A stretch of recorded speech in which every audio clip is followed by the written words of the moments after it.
La revue de presse avec Natacha Polony. Bonjour Natacha. Bonjour Thomas, bonjour Julie et bonjour à tous. Ce matin, une de vos journaux, on est suspendu aux nouvelles venues de l'Est. La Croix, la Russie dans la tourmente économique. Les Échos, pourquoi la Russie plonge dans le chaos. Le Figaro, l'économie russe dévisse, l'Europe craint la contagion. Et l'opinion, Poutine démonétisé, l'Europe fragilisée.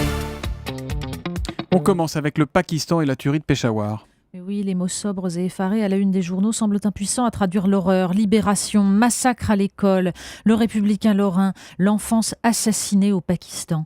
Et c'est sans doute la référence historique et religieuse en cette période de Noël qui parvient seule à raconter l'indicible. Elle est en une de l'Indépendant catalan et dans l'éditorial de Denis Daumain dans La Nouvelle République, le massacre des innocents.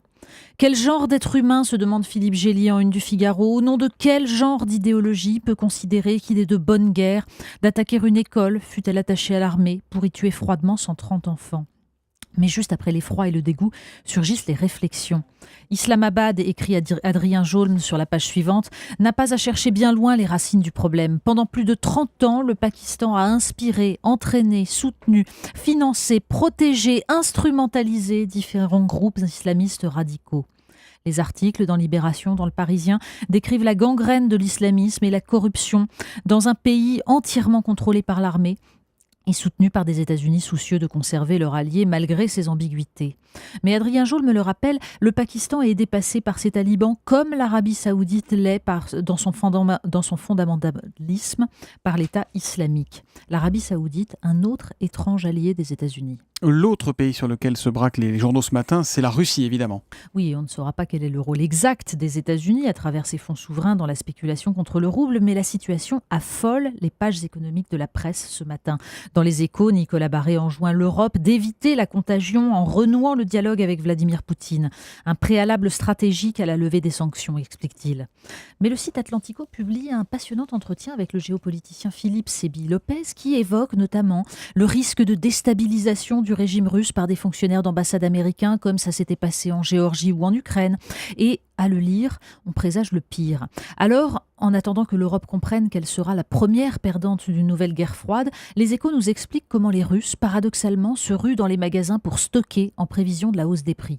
Mais parmi leurs achats, il en est un qui devrait nous surprendre. Ça, c'est Le Monde qui nous le raconte. Le cadeau de Noël en vogue, en Russie, c'est le Vladimir Poutine. C'est-à-dire Sur les tasses, sur les t-shirts, sur les coques de smartphones en or, c'est chic. et même des Vladimir Poutine en chocolat, Poutine amer ou Poutine doux, il y en a en fait pour tous les goûts.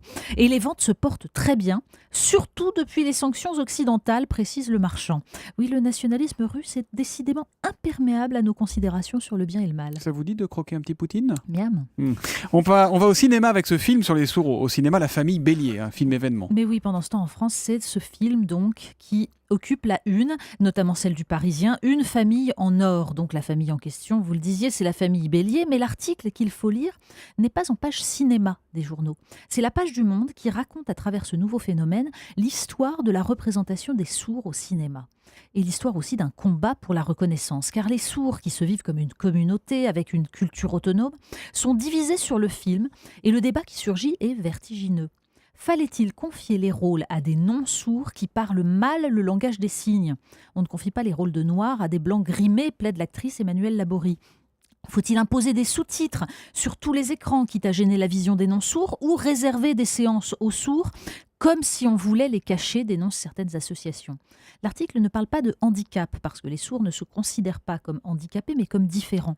Mais c'est toute la difficulté de prendre en compte la différence entre respect, visibilité et culpabilisation qui surgit tout à coup dans cette page du Monde. Vous mettez tout le monde d'accord, vous nous emmenez à la pêche aux anguilles. Mais oui, et ça vous aussi, plaît, ça, les anguilles. c'est dans Le Monde que ça se trouve, dans les pages Sciences et médecine. C'est une double page consacrée à un des grands mystères de la science, la reproduction des anguilles.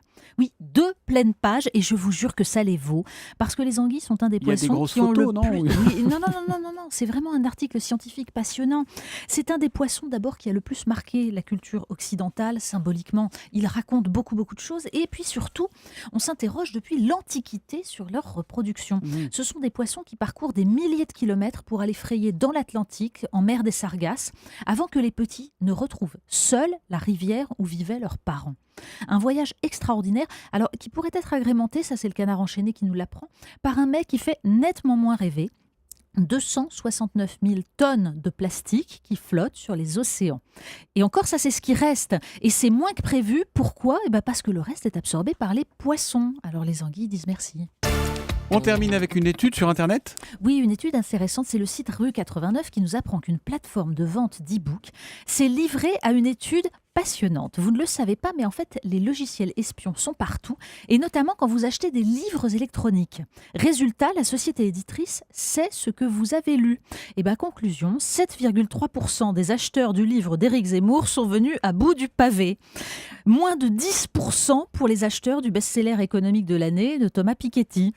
Un tiers des lecteurs ne sont pas arrivés au bout des rancœurs de Valérie Trierweiler. Alors c'est pire, Modiano, prix Nobel, 66% d'abandon. Alors que les romans à l'eau de rose et l'heroic fantasy captivent beaucoup plus. Conclusion, acheter un livre, en fait, c'est pas... Oui, c'est affreux. Mais du coup, ça nous raconte ce que c'est que la lecture d'un livre, ou plutôt ce que c'est que l'achat d'un livre. C'est pas forcément une lecture qui va suivre, mais c'est surtout un acte, en fait, d'affirmation de soi, une marque identitaire, d'appartenance à une communauté de pensée. Un peu comme un buste de Poutine en chocolat, mais en moins digeste finalement. La revue de presse de Natacha Polony tous les matins à 8h30 sur Europe 1. À demain Natacha. À demain.